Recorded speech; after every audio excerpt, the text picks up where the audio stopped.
Pinoy. Nakasakay na kami ng bus mga ka-Jap Pinoy. Ayan, marami akong kasama. Ayan, mga ka-Jap Pinoy. Ayun sa likod ko yung gwapong-gwapong hapon. O diba mga ka-Jap Pinoy? Ayan. O yan, makikita nyo kaming mamaya. Abangan nyo aking mga vlog mga ka-Jap Pinoy.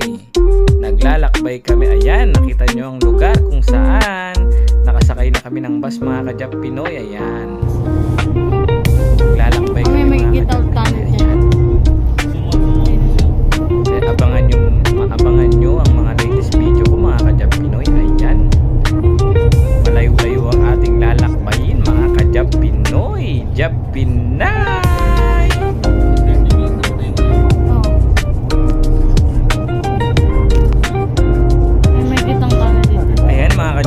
Medyo malapit na tayo dyan mga ka-Jap Pinoy.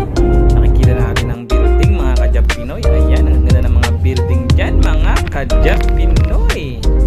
Jap Pinay. Ayan, naglalakbay na tayo patungo sa Imperial Hotel mga ka-Jap Pinoy. Jap Pinay.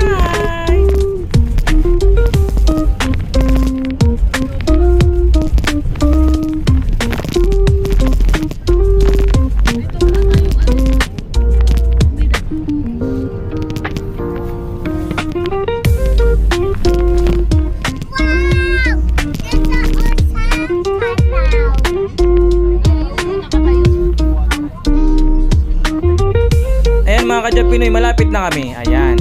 Ayan mga ka-Jap Pinoy. Malapit na kami dyan sa building na yan mga ka-Jap Pinoy. Makikita nyo nga mga ka-Jap Pinoy. Ayan. Ayan, nag-stop na po kami kasi malapit na po kami sa aming bababaan mga ka-Jap Pinoy. Hinahanap na namin ang aming parking mga ka-Jap Pinoy. Ayan, makikita nyo. At ang aming mga kasama ko excited na bumaba mga ka-Jap Pinoy. Oops, teka. Bumaba muna kami para umihi mga ka-Jap Pinoy. Ayan. Nakikita nyo mga ka-Jap Pinoy.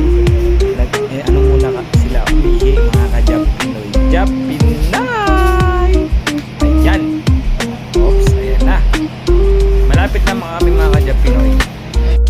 At konting tiis na lang mga ka-Jap Pinoy. Makikita nyo ang lugar mga ka-Jap Pinoy. Jap